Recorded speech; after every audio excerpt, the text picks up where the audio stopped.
Hello everybody, it's good to be back with you again. We are previewing Africa's World Cup qualifiers, the final round. The playoffs are upon us. Africa's got 5 tickets to Qatar, and we are going to find out over the next few days which 5 teams out of the 10 sides still standing will reach the World Cup and represent Africa. Thank you to those of you joining me. It's good to see many of you again after what was some fantastic StreamYards, some fantastic live sessions during the Africa Cup of Nations. I loved getting the feedback of goal users. I loved getting the input of goal readers, of goal supporters. I loved hearing your opinions, your views, your opinions about the Nations Cup. And now we are turning our attention to some even bigger fish. We've got some even bigger fish to fry with the playoffs. We've got 5 mouth-watering contests over 2 doubleheaders. Of course, we've got to start by looking at Nigeria against Ghana, the Jollof Derby. Tomorrow, it's going to be in Kumasi. A little bit of controversy around the venue, around the location of this particular fixture. But I want to hear your predictions. I want to hear Nigeria fans, let me know how confident you are. Ghana fans, if you're worried, let me know. If you're a little bit anxious about how this is going to go in light of what happened during the Nations Cup, then please do let me know. Obviously, I completely understand why Black Stars fans might be a little bit worried heading into this one. But I want to hear from those Ghana fans who are confident. I want to hear from those Ghana fans who are optimistic about their chances of dispatching the Super Eagles at the Baba Yara Stadium tomorrow and of reaching Qatar. What a turnaround that would be. After the disappointment of Cameroon and the Nations Cup. We've also got, of course, from a broader point of view, perhaps the biggest playoff, which is Egypt against Senegal. It is the match that pits Mohamed Salah against Sadio Mane, the 2 greatest players in the African game today. These 2 Liverpool brothers, these 2 Anfield brothers. It is a rematch of the Nations Cup final, but only one of them can make it to Qatar.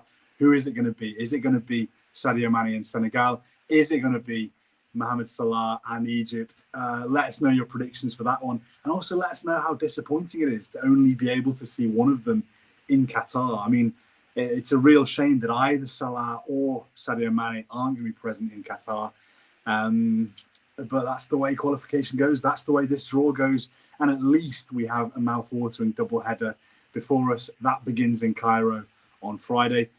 We've also got one of the most intriguing of these ties. We've got Cameroon against Algeria, AFCON hosts against the former AFCON holders. Of course, the 2017 African champions against 2019 African champions. And no one in this qualifying campaign has as big a point to prove as Algeria after their disastrous Africa Cup of Nations campaign. No one saw that one coming. They were eliminated in the first round, failed to win a game, drew with Sierra Leone, defeated by Ivory Coast, defeated by Equatorial Guinea.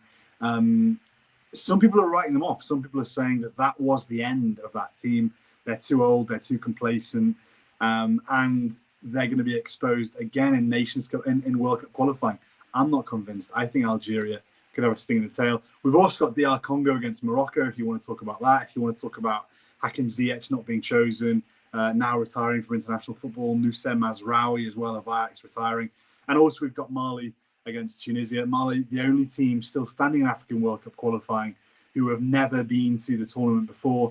Can they qualify for the first time against Tunisia? But we're going to return back now to the headline, which is, of course, Ghana against Nigeria. This is an absolutely mouth-watering clash. There's not much love lost between these two. All week in the office, I've been hearing from our Ghanaian colleagues that Ghana are the giants of West Africa. My Nigerian colleagues have been telling me that Super Eagles are the giants of West Africa. And now they're going to prove it once and for all. Obviously, both of these two have had success in the Nations Cup. Both of them have had their memorable World Cup moments. Ghana have the edge, of course, with that quarterfinal performance in 2010. But now only one of them can even qualify. Who's it going to be? Is it going to be the Black Stars? Is it going to be the Super Eagles?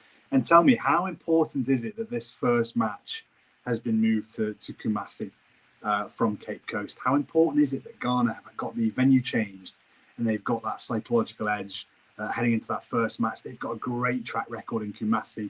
That was obviously where they dispatched Egypt 6-1 in the qualifying campaign for the 2014 World Cup, the end of Egypt's golden generation. And will they repeat the trick? Will they repeat the trick against Nigeria tomorrow? We're going to start with some of your comments. Peter Duar, he's confident. He is confident. He's saying tomorrow it is going to be Ghana 3, Nigeria 0, which, if that were to be the case, that would surely leave Nigeria with far too much to do before they return to Abuja for the second leg at the Abiola National Stadium. If that is indeed the case, I don't know. I'm not so confident.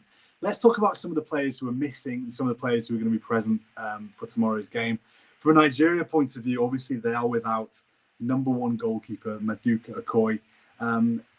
He got a lot of criticism during the Nations Cup for that error against Tunisia, where he failed to stop Nsakni's shot, and ultimately the Super Eagles were eliminated because of that error.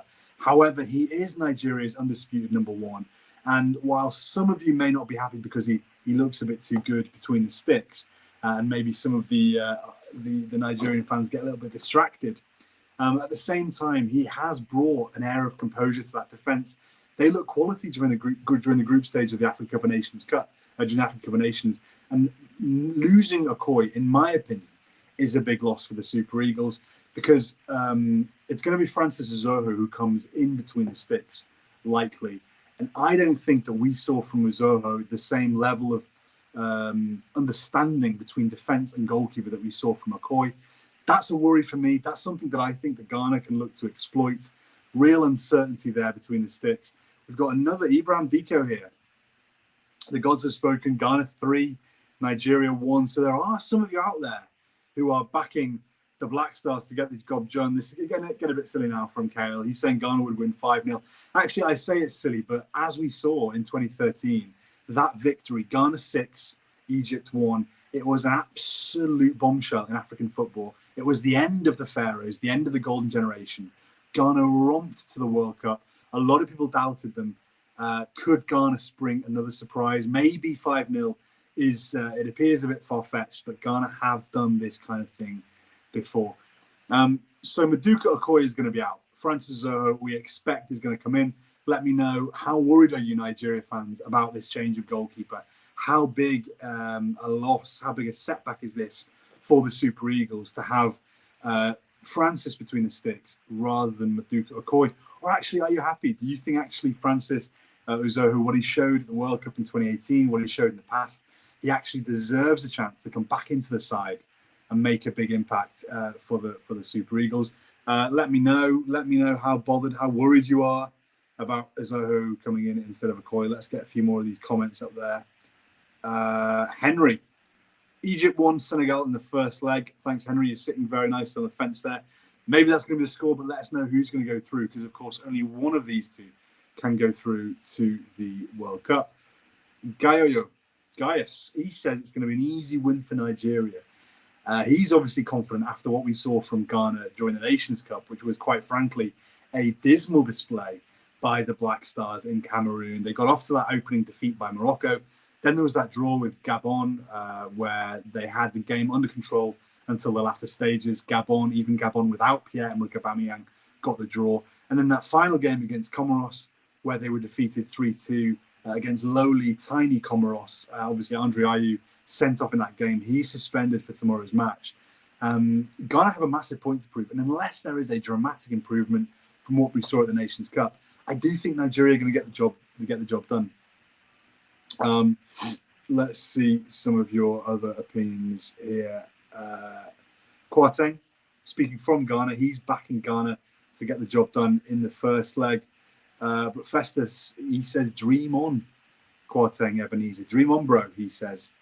So he clearly thinks Nigeria are going to get the job done. Mutala, he's saying Nigeria 2, Ghana 0. He's put Nigeria as the home team there, so I'm not sure if he's saying that's the aggregate result or if he's saying that's going to be tomorrow's result. Listen, I think if Nigeria get 2-0 victory in Kumasi, that's game over. I couldn't see Ghana coming back from that one in Abuja. Not against the Super Eagles team. I think Nigeria are going to score in Abuja. They're bringing back into the team Victor Osimhen. He's going to likely line up alongside Kelechi Iheanacho. They've got Odion Igalo back in the side. They've also got Emmanuel Dennis back in there. after he missed the Africa Cup of Nations. And you are adding in a serious amount of firepower into that Nigeria front line. Plus, you've got Ademola Lookman, who is going to be a real wild card addition here for the Super Eagles. And that gives you so many options if you want to go 4-2-3-1, if you want to go 4-3-3. However, Augustino Guavuen chooses to use these options, Nigeria are going to have some serious firepower ahead of them. That's without even talking about guys like Ahmed Musa, without even talking about Moses Simon. What outstanding form he was in during the Nations Cup. If he can bring that form down the left flank to bear in this qualifier against Ghana, I don't see how Ghana are going to be able to cope with Simon, with some of these other attacking options for Nigeria. Obviously, we haven't talked about Samuel Chukwueze. Is he the guy who's going to miss out now that Dennis, now that Lookman are in the squad?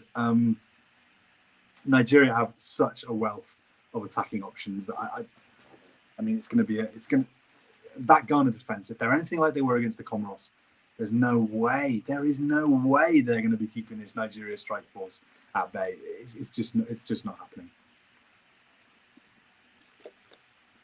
Ghana, of course, have some problems of their own. They are without Jordan Ayew. Sorry, they're without Andre Ayew. He's suspended after that red card against Comoros. Jordan Ayew, there was some doubts because initially I think he tested positive for COVID, and there was the suspicion that he wouldn't be making it. However, I understand from my sources that he is flying to Kumasi. He took part in training this evening, and he is now in contention to feature for Ghana against Nigeria. That's a real boost for the Black Stars. However, I don't think that Jordan on his own, it's been many years since he's shown us the kind of match-winning form that once made him such a threat in international football.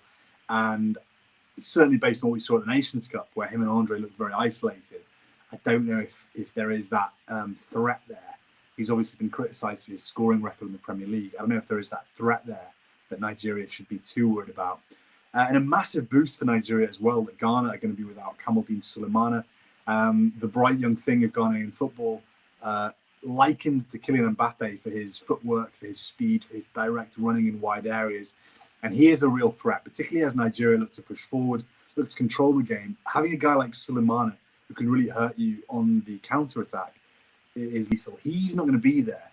And that is a massive boost for Nigeria, who can, without that, the threat of that pace, can now focus much more on hurting Ghana, on controlling the game, and have to worry a little bit less about threats in behind. But if you are a Ghana fan, if you are a Black Stars fan, let us know who are going to be the danger men for Ghana tomorrow. Who are the players who can hurt Nigeria? Who are the players who the Super Eagles need to be worried about? Because with Andre absent, with Sulemana absent, with Jordan, not impressing the Premier League, let's be honest, who are the players who are really going to hurt Nigeria? Is this the game for Thomas Partey? We saw with Arsenal in recent weeks and recent months, he's come into his own. It's the best we've seen him in the Premier League. It's the most assured he's looked, the most composed he's looked, the most dangerous he's looked. In the past, during previous qualifying campaigns, we've seen how he can take games by the scruff of their neck and really drag Ghana through to success. Is Partey going to be the difference maker for Ghana tomorrow and in the return leg in Abuja? Let me know. Gayogo, what he's got to say for himself now. Nigeria's present team is attacking team, so Ghana can only try to defend, but it will end Nigeria 2 versus Ghana 0. Ollie Yinka has given us predictions for both legs. So for the first leg, somewhat ambitiously, he's gone for Ghana 0, Nigeria 4, which would certainly kill the tie. But he reckons Ghana will do a little bit better in Abuja, and it will be 2-1 to Nigeria, which would send the Super Eagles through 6-1 on aggregate. That would be one for the ages. Prince Amin Adams, Ghana 2, Nigeria 0. Prince, you've put your money where your mouth is, but let us know who are going to be the goal scorers, who are going to be the difference makers here for Ghana. Justice has a suggestion. He's said it's going to be Joseph Pansel. Now, we saw from Pansel at the Nations Cup, a very lively player. He's got guile. He likes to cut inside. He is a dangerous prospect. He didn't seem, in my opinion, valued by Milivojevic Rajovic as he should have been. I think he sat out. Was it the Gabon game he was replaced, or did he sit out the Comoros game? Either way, he wasn't really given his due, in my opinion, at the Nations Cup. but he did look dangerous in glimpses.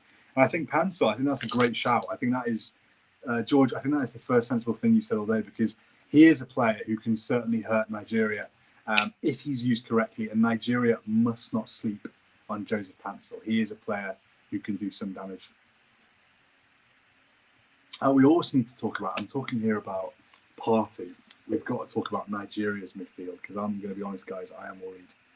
I am worried when it comes to Nigeria's midfield. Craig, Ghana 5, Nigeria 1. Don't know what you're basing that on, Craig. Let us know if you have any opinions on this one.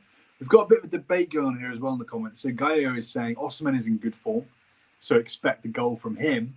And certainly he is in good form. For the first time in his career, he scored back-to-back braces. This weekend, he got 2 more goals for Napoli, which means he's got 4 in his last 2 Serie A games. The first time in his career he's ever struck 2 goals in back-to-back fixtures at any club he's been at in Germany, in Belgium, in France, anywhere. So certainly he is heading into this one in good form, and he has a point to prove. He's got to make up for lost time after missing the Nations Cup due to those injury problems, due to those COVID problems. However, Mr. Amoa, speaking to us from Ghana, he's saying it's an African derby and form or quality doesn't matter. I mean, maybe form doesn't matter, Mr. Amoa, but I think quality does matter a little bit. But he's still going for Ghana 3, Nigeria 0. I don't know what that tells us exactly about what he thinks of Ghana's quality, but he certainly seems very confident that his beloved compatriots are going to get the job done in the first leg at least. I mean, that would be a bombshell. I mean, if Nigeria found themselves 3-0 down heading into Abuja, that would be an absolute shocker. Ismail here, he's going for Nigeria 0, Ghana 0, so a cagey first leg. And Rooney is saying 1-0 for Nigeria. So they'll get the away goal. Obviously, away goals don't count anymore, and they will get the victory away from home.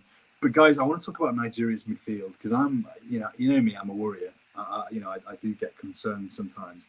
I'm very worried about Wilfred Ndidi's absence.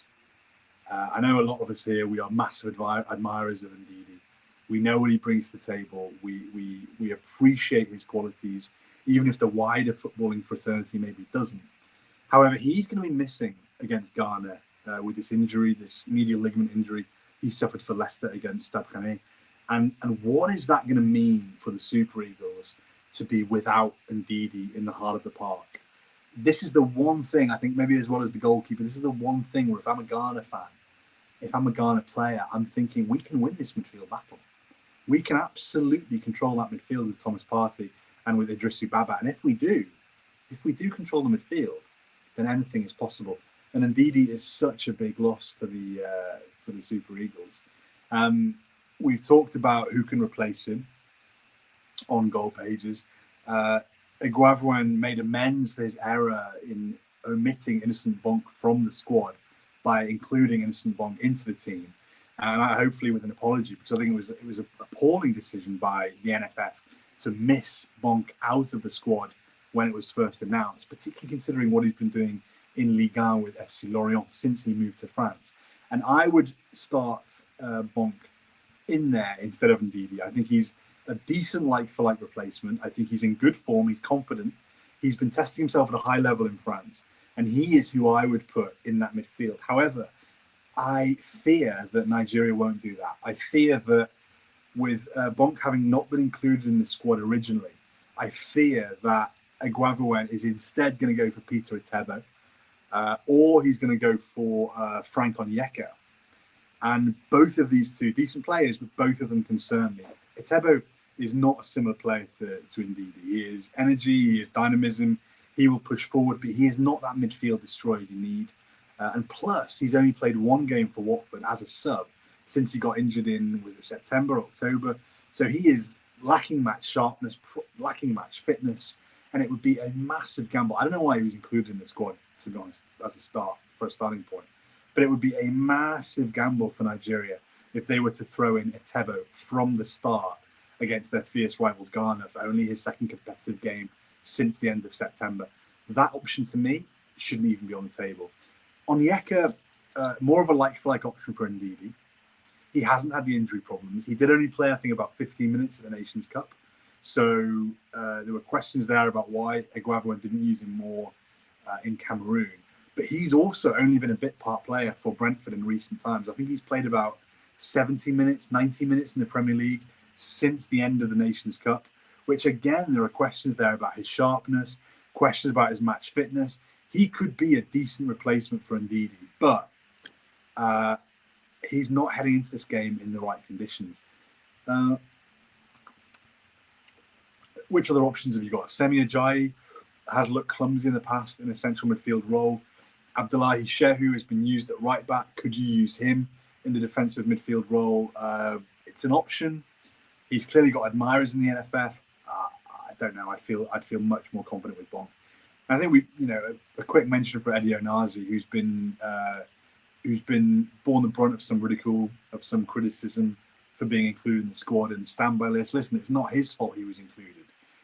It was very unfortunate what happened to him in 2018. It was unfortunate the way that game against England ran away from him, and he ended up paying for his place in the national team at the 2018 World Cup.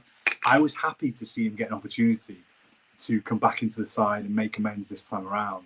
And I think it's a shame that when that opportunity came, he's playing in the Saudi second division, not at the same level that he used to be, and that fans have jumped on his back for it. I think that's a shame. And I think Onazi is he's a player who deserves better from Nigeria fans for what he did for the national team in the past. And I've been very disappointed to see supporters jump on his back and criticise Onazi for the fact that the NFF called him up at this stage of his career. I don't think he deserved that. I think he deserved better from Super Eagles fans. Isaac, Ghana 3, Nigeria 0. They're coming to Ghana precisely Kumasi. They should forget about scoring a goal in Kumasi because it won't happen. Isaac, we'll see tomorrow after the game if you are correct. Sunday, this Ghanaians brag too much, forgetting that their players are playing in the Championship and Nationwide League. Some of them are playing in the Championship, yeah. I don't know if they're playing in the Nationwide League, but some Super Eagles fans are playing in the Championship as well. It's a very strong league. It's probably the sixth strongest league in the world. So you've embarrassed yourself there with that comment Sunday. I think you need to think twice before you write again. Mr. Noel, he's saying Nigeria to qualify. Zila is saying, by contrast, Ghana is going to win by 2 goals. Oseni Aziz, Osman will definitely score, expecting a goal from Igalo as well. Yeah, I mean, Igalo is another talking point we could go into. A lot of people have questioned quite why he's been brought back into the team. If he's being brought there for experience, why aren't we leaning on Ahmed Musa for the experience? He's the captain. He's the most capped player. If Igalo's being brought in there for goals, why not Taiwo Awoniyi, who is Nigeria's joint top scorer in Europe at the moment? He's having an outstanding season in the Bundesliga with Union Berlin, scored 11 goals. Why hasn't he been included? I think Igalo deserves our respect. I think what he's achieved in the past with Nigeria is excellent. And listen, if he gets a goal tomorrow that makes a difference for Nigeria against Ghana, I will be as happy as anyone. I'll be the happiest Super Eagles fan there is. I just don't necessarily see the logic in him having been given the baton to start, to be called up for the Super Eagles before the Nations Cup and again now. Ernest, the stars are shining tomorrow and it's non-negotiable. He says Ghana with those 3 stars there. Marvellous. Sayram, straight win for Ghana, 3-1. Would it really be a straight win for Ghana? It was 3-1, but never mind. Prince, point I was making before, and I think this could be a very astute comment from Prince. The Ghana midfield currently is better than the Nigerian midfield without Ndidi. I agree. I potentially agree. And how big a difference could that Ndidi absence make? Could that be ultimately the decider between these two teams? The fact that Nigeria, in my opinion, Nigeria's best player, the Super Eagles' key man, will be missing tomorrow. How big an impact is that going to make as Nigeria look to impose themselves, as Ghana look to impose themselves, as this match is won and lost? I just don't know. Abdul, Ghana is going to win it by 3-1. George, Ghana will win tomorrow, inshallah. Abdul again, I'm from Ghana and Ghana is going to win in both matches. Godwin's got a bit shouty here, but it's okay. We'll still read what you've got to say. It's Ghana against the whole of Africa. It's not. And the whole of Africa will triumph tomorrow. Everybody loves the eagle. Interesting point from Godwin. Interesting point from Godwin. Simon, Ghana 2, Nigeria 0. The Black Stars will be too hot for the Super Eagles. Well, listen, everyone, I'm going to end it there. Guys, make sure you get a good night, because tomorrow is going to get a good night's sleep, because tomorrow is going to be a very stressful day. I don't know if I'm going to be able to sleep tonight. I'm very nervous. I've got my Super Eagles pajamas. I've got my Super Eagles duvet. Obviously, I'm staying neutral. But at the same time, I would weep if Nigeria didn't make it to the World Cup. So please do send over your predictions. Please do send over your comments. Send over your thoughts about Francis Uzoho in goal. Send over your thoughts about Andre Ayew being suspended. Send over your thoughts about Wilfred Ndidi missing out. Send over your thoughts about whether Thomas Partey can run the midfield and can steal the show for Ghana in Kumasi and in a return leg against Abuja. And of course, stay tuned to Goal Africa. We're going to bring you all the analysis. We're going to bring you exclusives. We're going to bring you the match report. We're going to bring you the player ratings. We're going to bring you, check out our Twitter. We're going to bring Twitter spaces. I've got my team who are going to be discussing the action immediately after the match. I'll obviously be back here on StreamYard talking through the various permutations tomorrow evening after all the qualifiers. And let's hope that we enjoy a marvellous day of African football tomorrow. Thanks for joining in. Thanks for your comments. Thanks for your predictions. And please all stay in touch. I'm Eddie Dove. Thank you so much. Good night. Bonsoir.